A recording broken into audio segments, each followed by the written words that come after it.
Sijui kama unasikia vile mimi nasikia.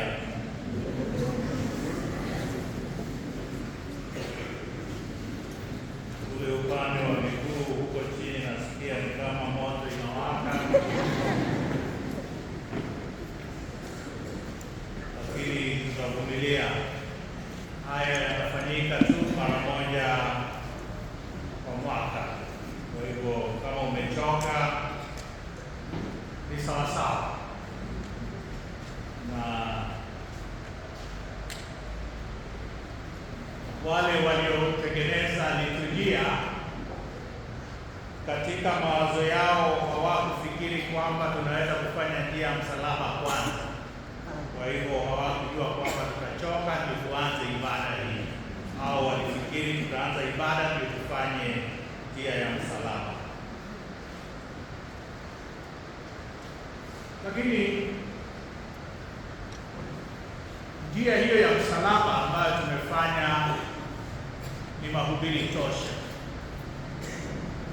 Tumeanza kuhubiriwa kuanzia saa 4:30 na mpaka sasa bado tuko. Kwa hivyo sinuii kuhubiri sana. Nilikuwa na mahubiri mawili, moja ya dakika 20 na ingine ya dakika 5. Najua nikiwauliza niseme ipi, basi kama ni mimi ningekuwa upande wenu ningesema hiyo ya dakika 5 tumalize tuweze kwenda nyumbani. Mambo matatu tu kuhusu msalaba. Katika maisha tuna mambo mara mbili, ama mambo yote yanaonekana katika njia mbili. Una afya ama hauna afya. Unaishi ama umekufa. Ni kitu ni kizuri ama ni kibaya. Leo hii kanisa imetuweka tuweze kuangalia msalaba huu wa Kristo katika njia mbili tena. Leo hii tumefunika misalaba yetu, lakini nina hakika tulipokuwa tunazunguka nilimuona kila mtu ana rozari. Hebu toa rozari yako.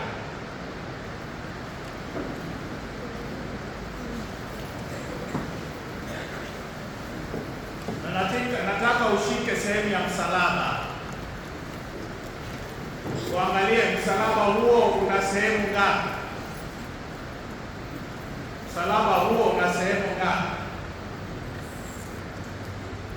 Msalaba kuna ule ambao ametundikwa Kristo, sivyo? Hebu pengua upande huo mwingine. Sijui kama unaangaliana pande hii nyingine. Upande huo mwingine kuna nini? Hakuna kitu. Hiyo ndiyo sehemu yako. Hiyo ndiyo sehemu yako ambayo wewe ndiye ambayo ungepaswa kutundikwa pale. Lakini hata kama ungetundikwa pale, kutundikwa kwako katika msalaba huo haungekuondolea dhambi. Tunasema msalaba wake Kristo unatufanya sisi tuwe huru. Ukiwa gerezani na uwe katika gereza ambalo umepewa kila kitu, uko na ile King's Bed uko nayo hapo katika gereza, unakula chakula ya 5 star katika hiyo gereza, bado wewe ni mfungwa, na kile unachokitafuta na kukitaka zaidi ni uhuru. Na msalaba wake Yesu Kristo ndio msalaba unaotupa sisi uhuru. Kuna mwana filosofia moja alisema, freedom is not given, it is won. Hautapewa uhuru, lazima upiganie uhuru huo. Uhuru wetu tulipata kwa njia ya Kristo mwana wa Mungu kufa msalabani. Katika ule msalaba tumeokolewa. Katika Wayahudi, wakati walikuwa wanatoa kafara kwa sababu ya dhambi zao, walichinja mwana kondoo, na yule kuhani aliyekuwa anachinja mwana kondoo alipokuwa anasema sala, alishikilia kichwa cha yule kondoo, na hiyo ilikuwa ni ishara kwamba dhambi za watu ziingie katika kondoo huyo ambaye atatolewa kafara.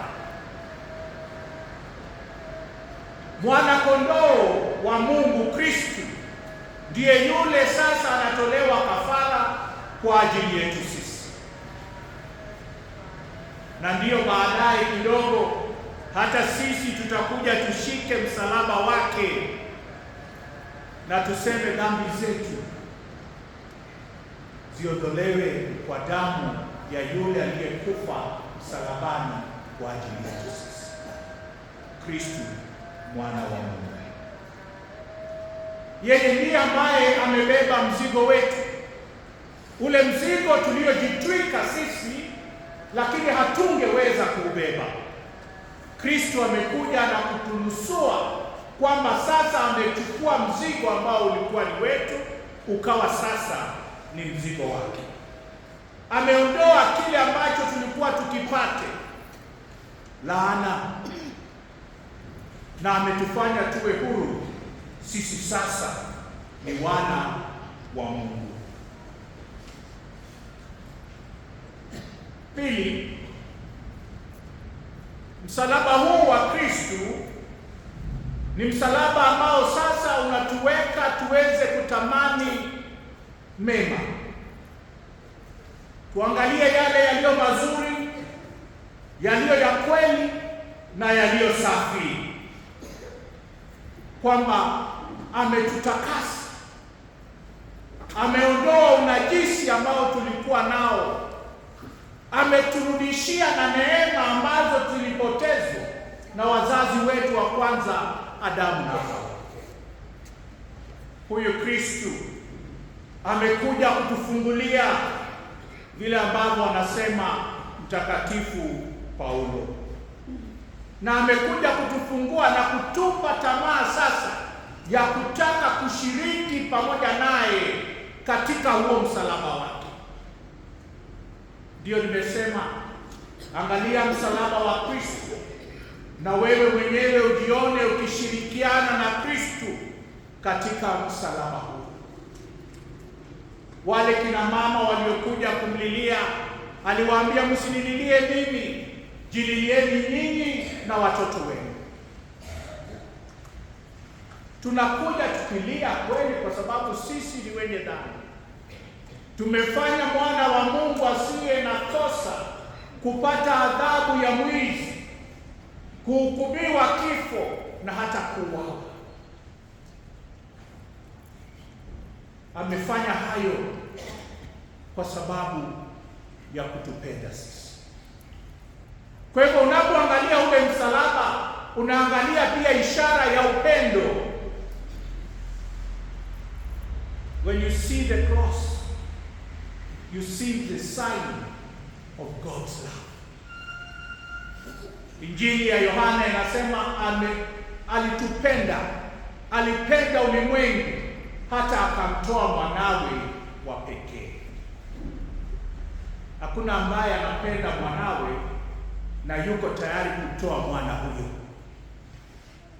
Unapenda mwana na unataka kumhifadhi, unataka kumkinga kwa madhara yoyote, lakini Mungu ametoa mwanawe kwa sababu ya upendo wake kwetu sisi.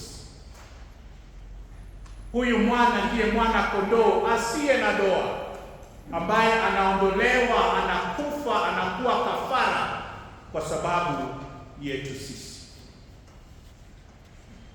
Siku ya leo, ndugu na dada zangu,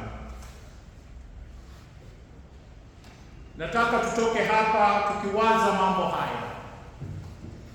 Je, mimi niko tayari kutundikwa na Kristo. Kutundikwa na Kristo ni kusema niko tayari kutubu. Today is a day of reconciliation with God. It is a day of penance. Kabla kuanza njia ya msalaba, nilisikia mwalimu anasema mapadi wako pale wanasikiza kitu. Siku ya leo ni ile ya kwenda na kusema, padri nibariki, nimekosa. Kukosa ni kupungukiwa na neema. Na unapungukiwa na neema kwa sababu umejichafua kwa dhambi. Na dhambi hiyo lazima iondolewe kwa neema ya mwana wa Mungu Kristo. Kutundikwa kwako msalabani ni kurudi huko kuomba msamaha, kwani dhambi yako ndiyo ambayo ilifanya Kristo aweze kutundikwa katika msalaba. Leo hii pia ni sisi tujikumbushe kwamba tunapobeba misalaba yetu tuibebe kwa uvumilivu na utulivu.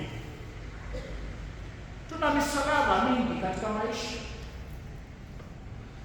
Kila mmoja aliye hapa ana msalaba anaobeba.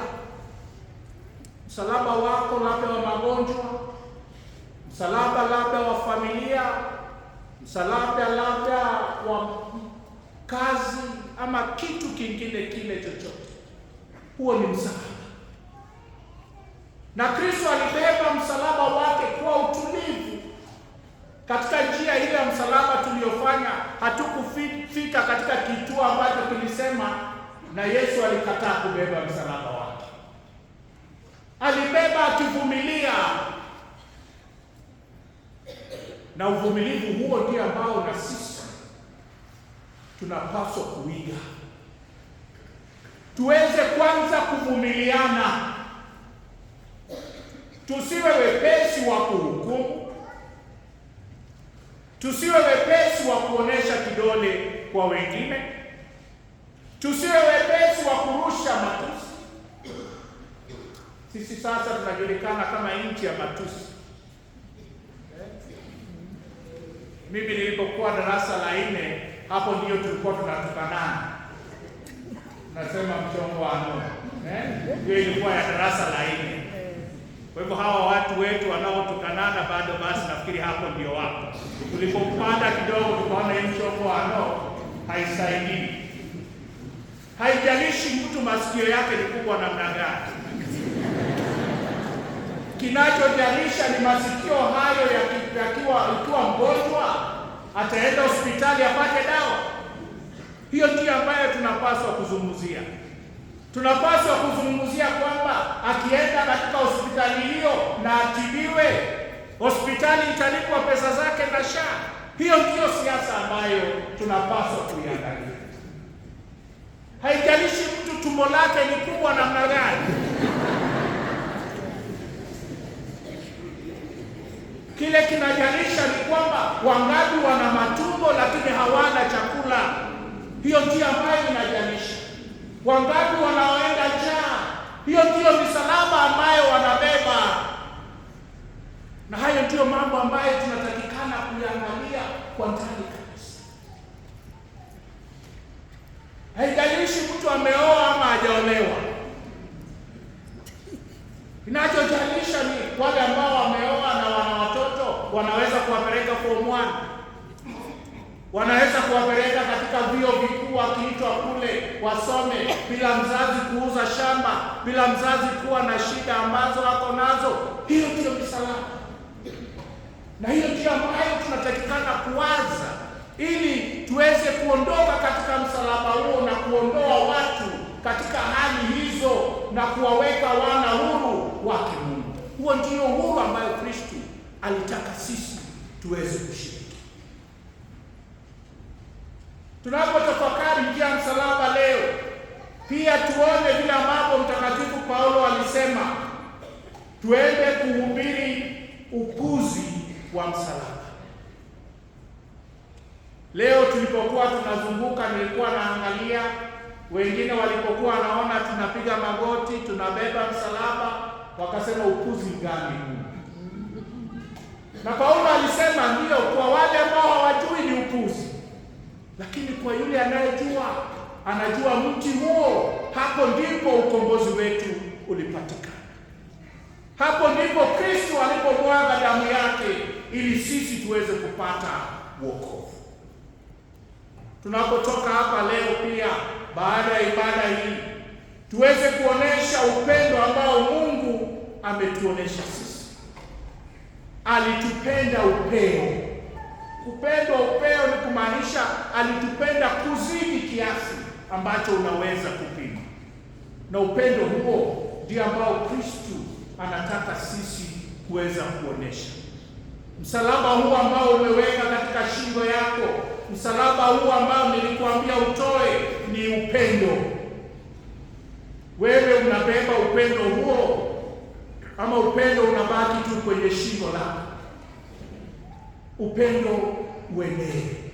Alivyotupenda Kristo akatoa maisha yake tupate ukombozi, sisi nasi tuweze kuwapenda na ndugu na dada zetu. Kristo hakujali hatia ambayo sisi tulifanya. Kristo hakutuhesabia makosa yetu, lakini alikuwa tayari na mwepesi kusema umesamehe.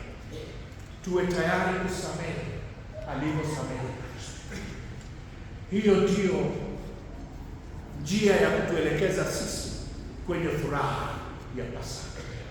Upendo huo ndiyo ishara kubwa ya misalaba yetu. Msalaba wa Kristo basi uweze kuendelea kututia imara na kututia nguvu, kwani katika mti huo ukombozi wetu umepatikana. Tumsifu Yesu Kristo.